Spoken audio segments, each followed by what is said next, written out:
اور آج ہم بات کریں گے کہ وہ کون سی ڈائٹ ہے جس سے کہ میل کی رپورٹ یعنی سیمن انالیسس کی رپورٹ کو امپروو کیا جا سکتا ہے، سپرم کاؤنٹ کو انکریز کیا جا سکتا ہے، سپرم موٹیلٹی کو انکریز کیا جا سکتا ہے اور میل کی پرفارمنس کو بہتر کیا جا سکتا ہے.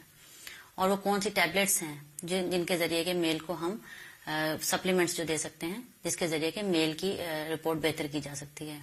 تو میری پچھلی ویڈیو میں نے آپ کو بتایا تھا کہ میل انفرٹیلٹی کو دیکھنے کے لیے سب سے پہلی جو بیسک رپورٹ ہے وہ سیمن انالیسس ہے. تو سیمن انالیسس جو ہے اس کو وہ رپورٹ جو ہے اس کی روشنی میں ہم یہ دیکھتے ہیں کہ کس آدمی کو دوائیوں کی ضرورت ہوتی ہے اور کس کو نہیں ہوتی اور کن کو ہم ڈائٹ کے تھرو ٹھیک کر سکتے ہیں.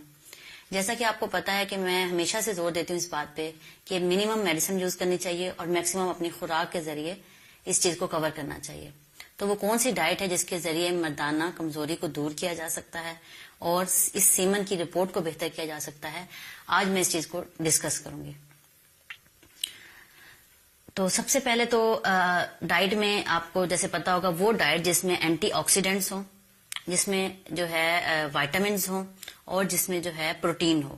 یہ تین بیسک کمپوننٹس ہیں جو میل کی ڈائٹ میں ہونا ضروری ہیں.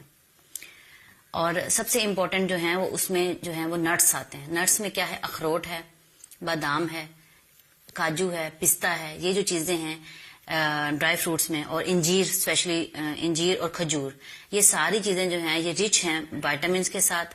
اور میل میں مین جو ہمیں چاہیے ہوتا ہے وہ CoQ10 کو انزائم 12 چاہیے ہوتا ہے، اس کے لیے ضروری ہے. اور اس کے علاوہ جو ہے یہ سارے وائٹامنس جو ہیں اس میں آ جاتے ہیں. تو میل اس کی ڈائٹ میں لازمی ہونا چاہیے نٹس اور کھجور اور انجیر. دوسرے نمبر پہ protein containing diet. Protein diet میں فش آ جاتی ہے اور خاص طور پہ میٹ جو کہ بڑے کا گوشت ہوتا ہے، جیسے کہ جو بڑے جانور کا جو میٹ ہوتا ہے اس میں جو پروٹین ہوتی ہے وہ رچ ہوتی ہے وائٹامن B12 کی، وائٹامن A کی، اور مختلف جو ہے ہمیں زنک اور فاسفورس اور جو چیزیں چاہیے ہوتی ہیں وہ اس میں شامل ہوتی ہیں. تو آپ اپنے گھر میں جو پولٹری کا چکن استعمال کرتے ہیں برائے مہربانی اس کو بند کر دیں، وہ سوائے کیمیکلز کے اور کچھ نہیں ہے. آپ بکرے کا گوشت کھائیں، آپ بڑا میٹ جو ہے وہ اپنے سامنے بنوا کے لائیں. وہ گدھے کا نہ ہو، وہ ہو بڑے جانور کا، لیکن ہو میٹ، ٹھیک ہے. اور اس کو کسی بھی فارم میں آپ کھا سکتے ہیں، شامی کباب بنا سکتے ہیں، کوفتے بنا سکتے ہیں. بہرحال میٹ آپ کی ڈائٹ میں ہونا ضروری ہے ایڈیکویٹ اماؤنٹ میں. تیسرے نمبر پہ آ جاتے ہیں فریش فروٹس اور جوسز. فریش فروٹس جیسا کہ آپ جانتے ہیں میل کے لیے جو مین امپورٹنٹ فروٹ ہے وہ ہے انار، واٹر میلن یعنی کہ تربوز، اور تیسرے نمبر پہ ہے بنانا یعنی کہ کیلا.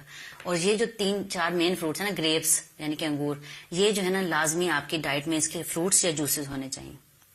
اس کے علاوہ کیا ہے کہ ایگز ہیں اور جو ہے کلیجی ہے اور جو سیلڈز ہیں، بینز کا سیلڈ ہے اور فریش ویجیٹیبلز کے جو سیلڈز ہیں، یہ سارے جو ہیں رچ ہوتے ہیں ان وائٹامنس.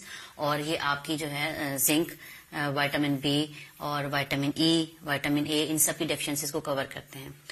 مزید جو ہے کہ میل انفرٹیلٹی کو کیسے ٹریٹ کرتے ہیں یا اس کے لیے ہمیں کون سے فردر ٹیسٹ کروانے چاہیے، اس کو ہم انشاءاللہ اپنی نیکسٹ ویڈیو میں ضرور ڈسکس کریں گے. امید ہے میری ویڈیو سے آپ کو بہت فائدہ پہنچا ہوگا. تھینک یو سو مچ. اللہ حافظ.